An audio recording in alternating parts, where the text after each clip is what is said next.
Washington, AP, midday protests. Urgent pleas. Furious campaigning.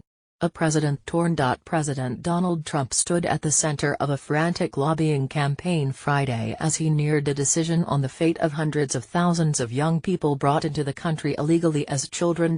After months of dragging his feet, the president on Tuesday will announce his plans for the Deferred Action for Childhood Arrivals program, or DACA, which has given nearly 800,000 young immigrants the ability to work legally in the country and a reprieve from deportation. Despite his fiery pledges during the presidential campaign to end the program, Trump has spent the last week mulling his choices, going over his options again and again, according to several people with knowledge of the deliberations. The people spoke on condition of anonymity in order to discuss private conversations. I think that this isn't a decision that the president takes lightly, and he's taking time and diligent effort to make sure that he goes through every bit of the process, White House Press Secretary Sarah Huckabee Sanders said Friday. I think the decision itself is weighing on him, certainly. At the same time, House Speaker Paul Ryan and a number of other legislators are urging the president to hold off on scrapping the program to give them time to come up with a legislative solution to protect those now covered by the program. These are kids who know no other country, who are brought here by their parents and don't know another home.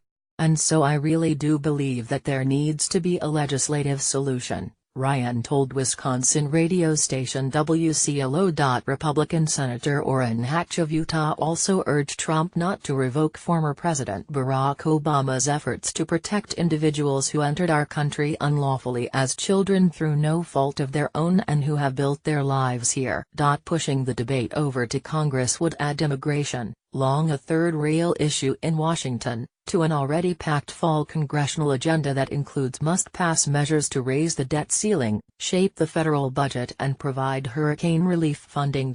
Republican leaders have worried that Trump would rescind legal status for the so-called Dreamers since his first day in office.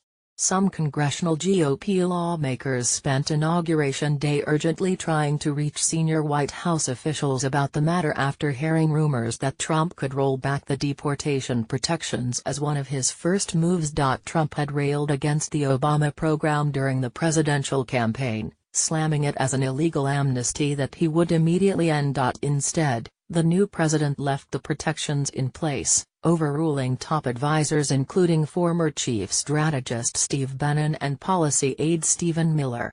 The advisors continued to press the matter occasionally in recent months, but Trump always put off the decision for another time. Then came a letter forcing Trump's hand. A group of Republican state officials sent a letter to Attorney General Jeff Sessions in June announcing a September 5 deadline. If the president didn't halt the program by then, the lawmakers would challenge DACA in court. As the deadline neared, anxious Republicans began urging the White House to try to persuade the group, led by Texas Attorney General Ken Paxton, to further postpone any lawsuit.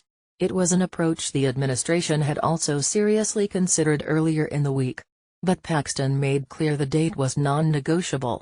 "No, we are not going to push back the deadline," said spokeswoman Jennifer Speller. The president also encountered countervailing pressure from those working to keep the program, including CEOs, Roman Catholic bishops and celebrities, and staging daily protests, phone banks, demonstrations and letters. There appeared to be some signs the pressure was having an impact. Late Friday, the Attorney General of Tennessee, one of those who had signed the letter, announced his office was no longer interested in the lawsuit and would encourage legislation to protect the Dreamers instead. "There is a human element to this, however, that is not lost on me and should not be ignored," wrote Herbert Slattery III. "At this time, our office has decided not to challenge DACA in the litigation, because we believe there is a better approach." Many DACA advocates still expect the president to announce, in the end, that he will stop the issuance of new work permits under the program, effectively phasing it out over the coming months. One person familiar with the White House discussions said the president was expected to take that route. But the person said the president was looking for ways to soften the blow, such as ending the program at a future date to give Congress time to come up with alternative protection. The White House also could announce that it will allow the lawsuit to go forward and decline to have the Justice Department defend DACA in court. TAC.